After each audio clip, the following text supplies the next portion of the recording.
Hey there everyone, this is Bob Martin, the RCSubGuy with the NautilusDryDocks.com. Got a little project I wanted to share with you, and it deals with making molds. I need to duplicate a couple of parts, and you can see them mounted to this board here right now. They're for a 35th scale Disney Nautilus. I wanted to show you how I make a really quick and dirty mold, two-part mold from rubber for casting up some duplicates. So let's take a look how I'm going to do it.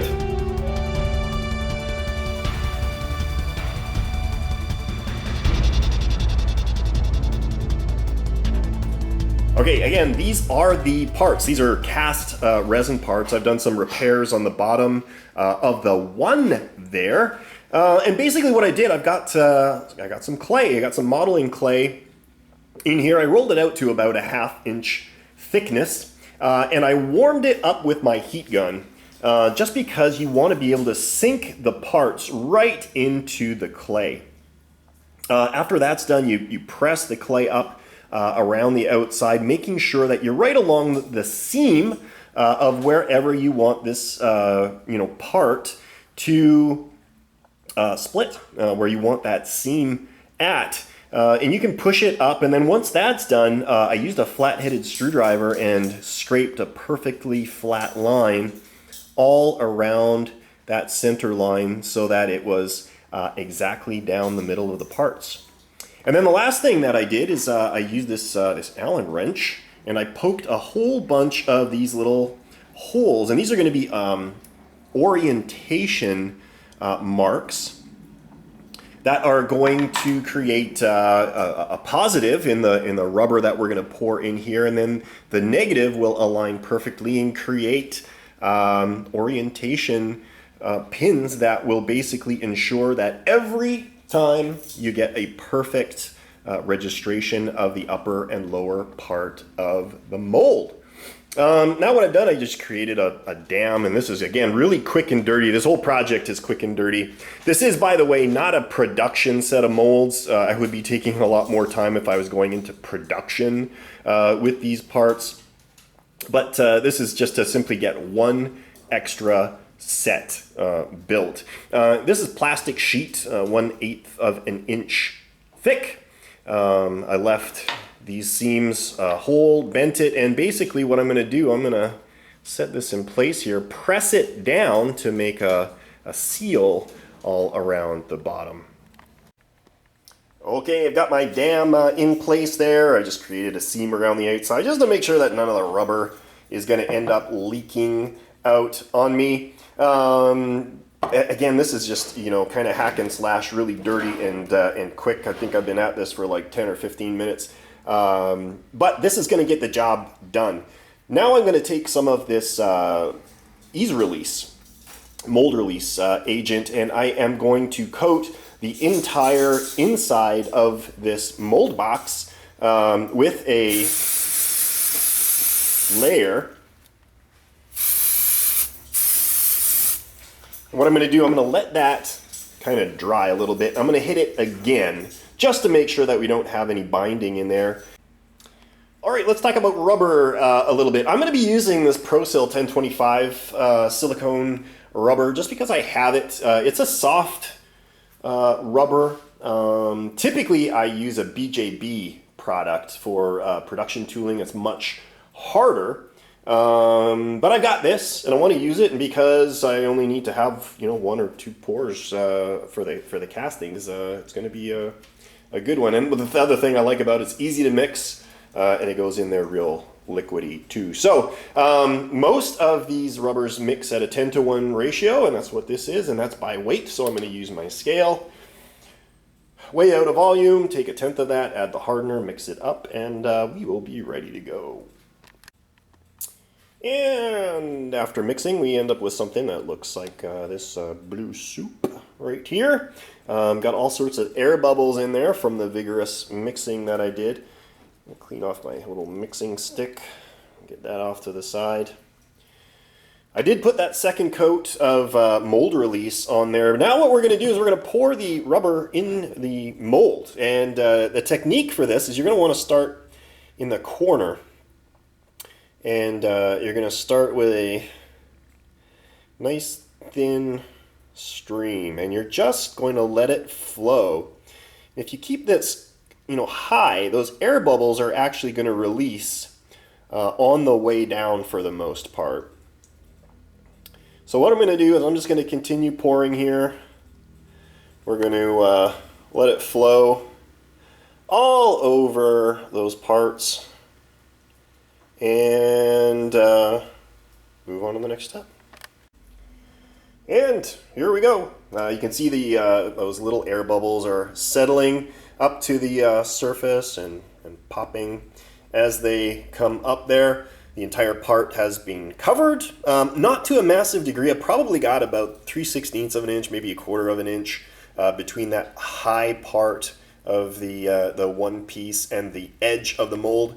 Again, I don't care because this is just a quick and dirty part. It does not need to hold up to repeated use, so I'm saving a little bit of rubber there. So we're going to let this cure overnight, and I'm going to come back tomorrow and we are going to pour the second half. All right, everyone, it is the next day, and this is the bottom part of our mold. You can see it's all firmed up there, just two little bubbles on the top. All the rest kind of popped naturally. So what we're going to do now, before we do anything else, we are going to throw this entire thing in the fridge. Now, you may wonder why we're going to be doing that, but it's going to save you some hassle a little bit later on, and that has to do with the clay. When it's warm, the clay likes to stick to everything, and if you put it in the fridge for a while, what it does is it firms up, becomes rigid, and then when you peel everything apart, it comes off in one nice big chunk with no smears of clay all over everything. So I'm going to pop this in the fridge, and we will come back to it and peel it all apart. Okay, it is now a couple of hours later. I have chilled my mold nicely. Now what I need to do is break it free of this board, and I'm just going to pull everything out here. Maybe actually I'm going to grab my knife and I'll just show you guys. Just going to kind of break the seal that it has to the board there. There we go. We'll just pry up our perimeter. You can see how easily it's separated from the plastic. Thanks to the mold release there. And look at that. Straight up. So there is there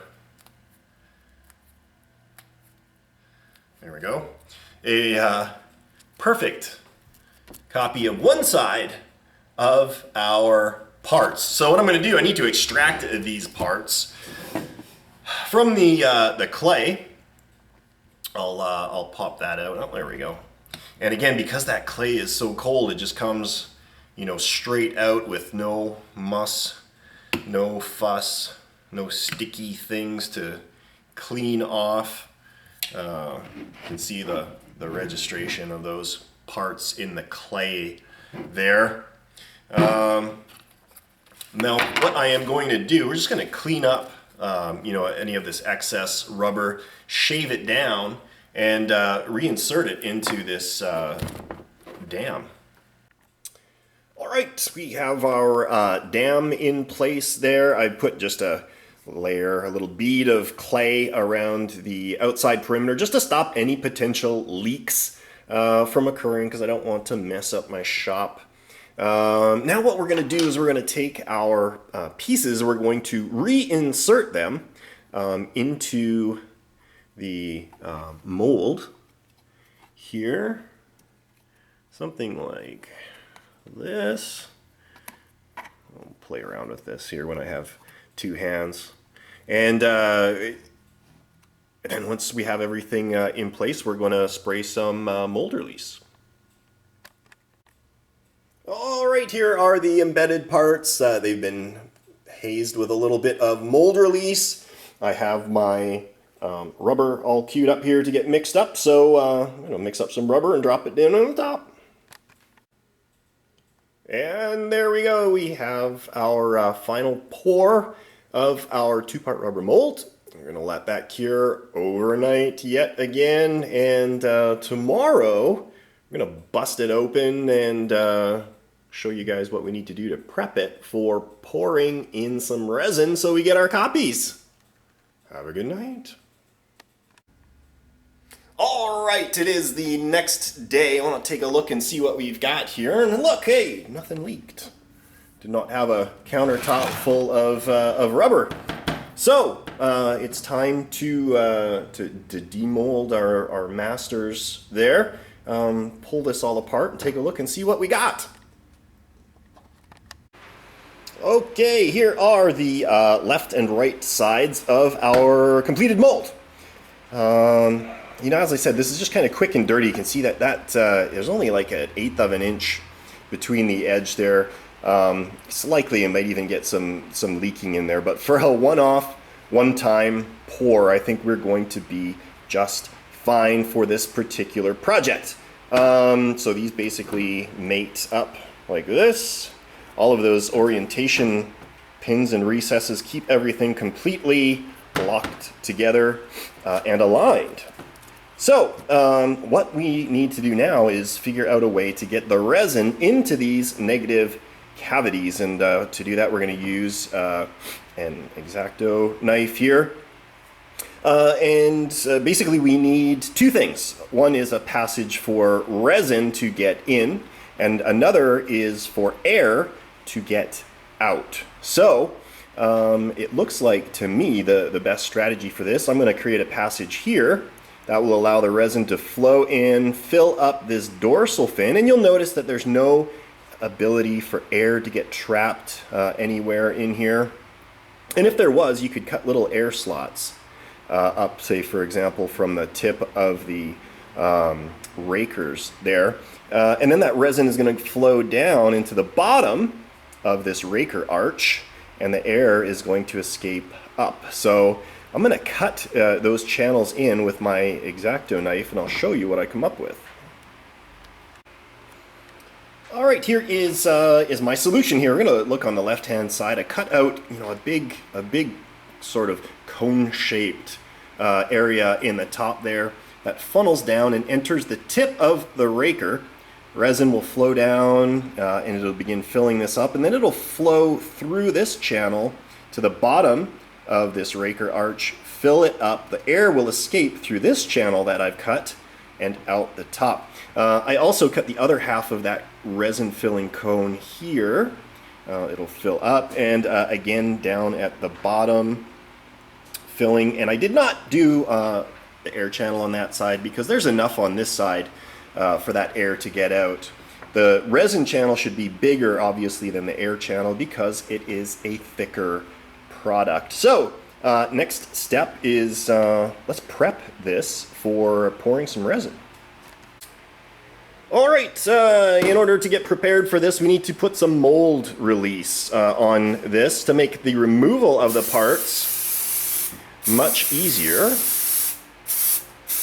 I'm gonna let that kind of set a little bit. I'm gonna put another layer in. You know, part of the reason for using that mold release is to increase the longevity of rubber molds. And again, if I get one set of good castings out of this, that's all I want, that's all I need. But if you're going to make repeated parts over and over again, you want to make sure that these last as long as possible. And this mold release just helps protect the rubber from degrading over repeated use.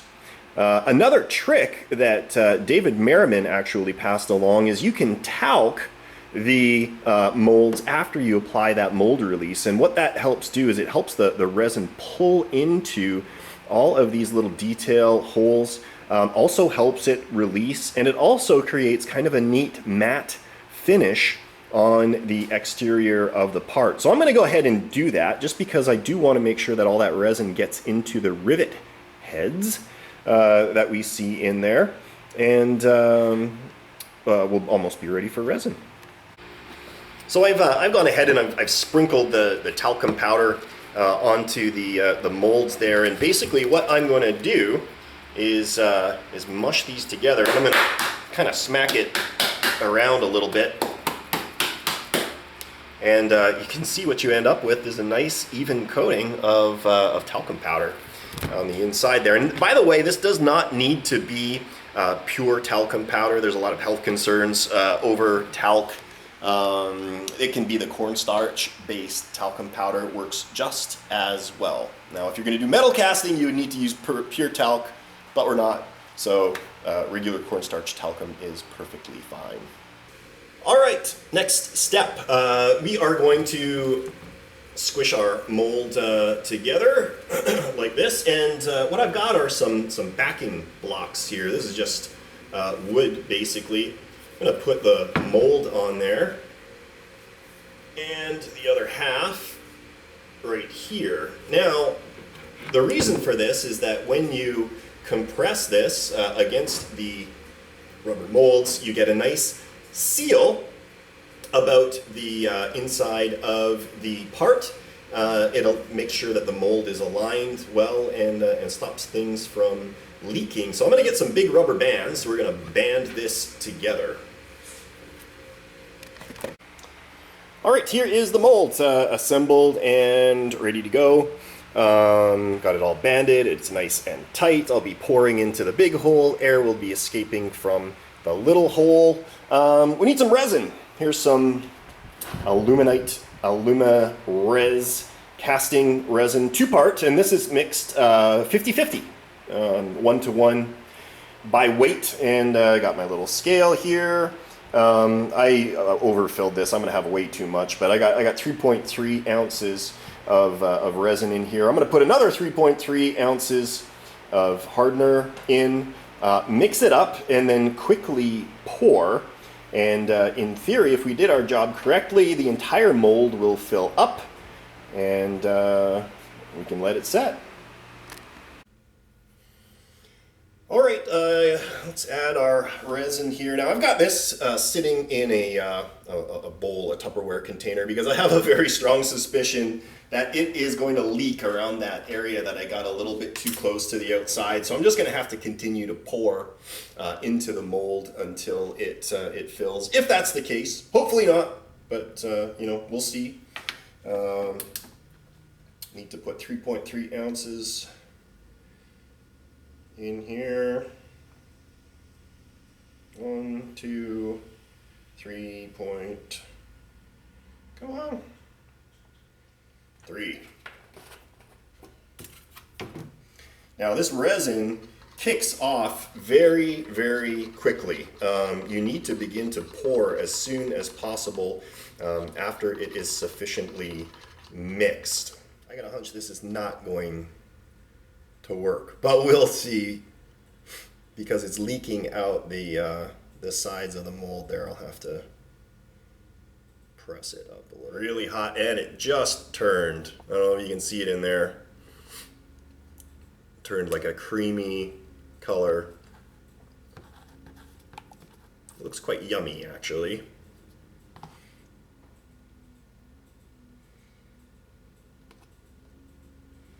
All right. Like I said, I do not have high hopes for this particular one as a test pour, but we're going to let it kick itself off and open it up, and we'll see what we got to work with. Yeah, I opened this up when the parts are still pretty green and soft because I knew it didn't work, and obviously it didn't. We had a hole right here for whatever reason. It looks like when I was trimming the outside, I nicked into it and I gave it a little hole and all the resin leaked out, and that kind of sucks. But look at the detail in these parts. That part turned out really, really well. So what I'm going to do, I'm actually going to bust this off. I'm going to leave this in as a plug, and we're going to go with round 2. I think once that's plugged in, I get the resin in there, we'll be in really good shape. So round 2, let's give it a shot. All right, try number 2. This is looking mucho bueno, I think everything came out really nicely. Got a tiny little air bubble in the tip of that one raker. Man, everything else actually looks really, really good. So I'm gonna pluck this out. We'll trim off the flash there, and let's take a look at the finished parts. All right, everyone, the parts are done. I've trimmed them with a sharp hobby knife, but that's about it. Haven't done any, filling or sanding or anything like that. Let's take a look at the parts and see how they turned out compared to the original. So here you can see the original part and the recast original part with a repair and the recast. Actually, they turned out really, really good. If you really get picky in there, you can see I've got a tiny air bubble right there. That actually looks pretty good, though, all things considered. Another tiny air bubble right there. And then in this, tiny little air bubble there. But for the most part, taking a look at the original and the recast, they look pretty darned good. And that, my friends, is how you go about making a copy of a part. So this would be great, you can master up a master pattern for something that you need multiple copies of. And that way you're only doing it once, and every single one of them will be completely identical each time. It may look a little complicated, but once you do it a couple times, it's actually not bad at all. Just a couple of notes there. If you were to do this, again, professionally, you would degas your rubber. You would put your mixed rubber in a vacuum tank, evacuate all the air out of it so there's no bubbles in there. And then when you cast your parts, you'd actually put them in a pressure pot. And that would have eliminated those little air bubbles that I had in there. But again, because this is just sort of like a one-off quick project, did not take the time or effort to go about doing that for these particular parts. Well, there you go, everyone. I hope you find this information useful. Making molds is a fun thing, and you can do it for almost anything. I'm sure you'll find it very handy in your RC submarine projects. Again, my name is Bob Martin, the RCSubGuy with the NautilusDryDocks.com. Thanks for joining me, and we will catch you next time.